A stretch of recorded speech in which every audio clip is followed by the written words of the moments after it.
NBA living. To be great at basketball, you have to love the game and be really skilled. However, it also helps if you can jump out of the gym. Throughout NBA history, there have been many guys athletically able to do things that are beyond belief for ordinary humans. In this video, we'll go over the players with the highest vertical jumps of all time, for those players who have official measurements. Shannon Brown, 44.5 inches. When you can impress Kobe with your athletic ability, you are definitely an above-average leaper. Shannon Brown's vertical is 44.5 inches, and even though he was a role player throughout his career, his athletic prowess was breathtaking.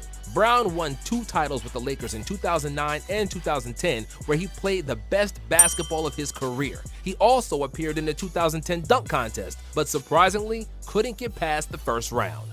Zion Williamson, 45 inches. It's unreal that a 285-pound man that's built like a tank can jump as high as Zion can. Zion is like a Tesla Model X, an SUV that can win in a race against a sports car. With a 45-inch vertical, Williamson is one of the most athletic players in the NBA. Even as a rookie, he's one of the most challenging guys to guard, and we've seen players simply bounce off his large body. At his time at Duke, he successfully completed a dunk from the free throw line, leaving all GMs drooling to get the #1 pick. Hopefully, he'll remain injury-free so we can all enjoy the game of this physical marvel. Spud Webb, 46 inches. When you hear that the third shortest guy who ever played NBA basketball is also a slam dunk champion, you think, it can't be right. But in the case of Spud Webb, it is. Webb was not blessed with height, but he had hops and then some. His vertical was 46 inches, and it allowed him to play the game of giants. Before the gravity did its thing, only for a little while, Spud was as tall as everybody else on the court. He will mostly be remembered for his time in Atlanta, where he achieved a feat that many thought it wasn't possible for him to achieve. The 1986 Slam Dunk Contest was the most memorable highlight of Webb's career, and the world was in shock when he defeated the 6'7" Dominique Wilkins with 2 perfect 50-point scores in the final round. Derrick Jones Jr., 46 inches.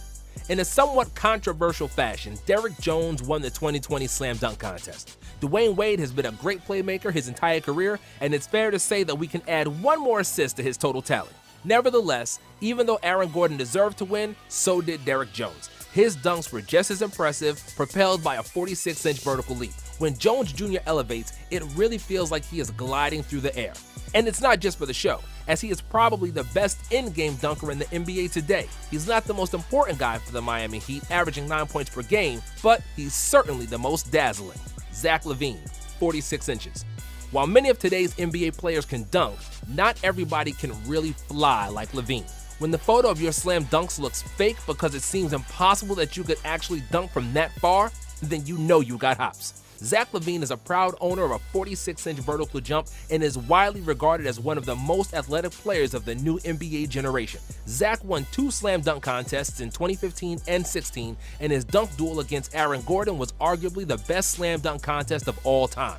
After he tore his ACL in 2017, it seemed like his jumping ability would be diminished, but he managed to return to his old athletic self. LaVine added a reliable jump shot as well and is playing the best basketball of his career, averaging over 25 points per game for the Bulls this year. James White, 46 inches. James White did not have a stellar NBA career, appearing in only 67 games with the averages of 2.7 points in less than 9 minutes per game. He was more popular overseas than he was in the States, and his career story is that of a great dunker, not so much a great player. Nicknamed Flight, James White could really soar when he turned on the Jets. With the highest measured vertical of 46 inches, dunking was his specialty, and he was famous for various between-the-legs acrobatics. He appeared in many dunk contests in various leagues, including the 2013 NBA Dunk Contest as a member of the Knicks. He won an NBA championship with the Spurs in 2007, even though he didn't get a second of playing time in the playoffs. Jason Richardson, 46.5 inches. Jason Richardson was the 5th pick in the 2001 NBA Draft after a successful 2-year stint for Michigan State University, where he won the 2000 NCAA title. Drafted by the Warriors, Jay Rich dazzled with his scoring and exceptional athletic ability. With his 46.5-inch vertical, he was the most athletic player in the league in the early 2000s. Considering he played at the same time as Pete Carter, T-Mac, and Kobe, that is definitely something to be proud of. In the manner of Shawn Kemp, Jay Rich was vicious inches to the rim, and his dunks made a regular appearance on the NBA Top 10. His out-of-this-world bounce helped him to win the 2002 and 2003 Slam Dunk Contest, and Jay Rich became the first player since Jordan to win it back-to-back. Richardson was a part of We Believe Warriors and 7 Seconds or Less Suns before finishing his career in Orlando and Philadelphia. Dennis Smith Jr., 48 inches. Being able to jump really high is like winning a basketball lottery. It will often bail you out when your skills are not as developed.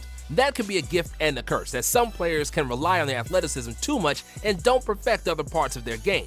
Dennis Smith Jr. is one of those players. He can jump like Michael Jordan and has the same 48-inch vertical as him, but he's far away from his airness. Smith's career has been relatively disappointing so far, and he's averaging only 5 points per game for the Knicks this season. Despite those springs in his legs, he doesn't look like a starting NBA point guard as of yet, and will have to improve his skill to justify big expectations. Darrell Griffith, 48 inches.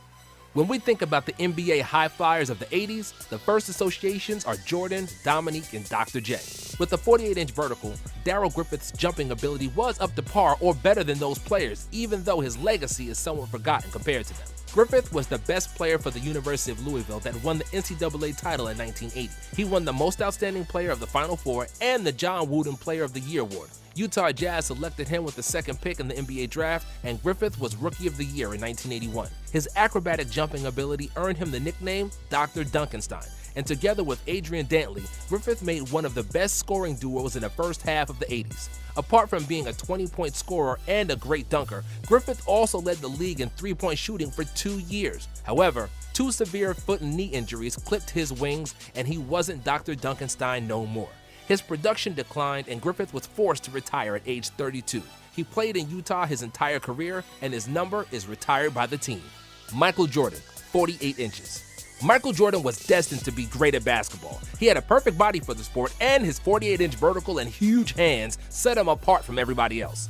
Exceptional leaping ability allowed MJ to make dunks from the free throw line, and it seems that for him, the laws of gravity apply a bit less. Jordan was athletically miles away from every player of his era. While others were merely jumping, Jordan would take flight in his Air Jordans and remained airborne longer than any player we've seen before. Combined with his killer instinct and great basketball fundamentals, this created a narrative for Jordan to be the GOAT. A great example of Jordan's athletic supremacy is Larry Jordan, Michael's brother. Larry was 5'8" and was not a pro basketball player, but Larry could also be called Air Jordan because he had a 44-inch vertical and could dunk with ease. For example, Vince Carter's vertical is 43 inches, which tells you how genetically gifted Jordan was. NBA Living. Join the team.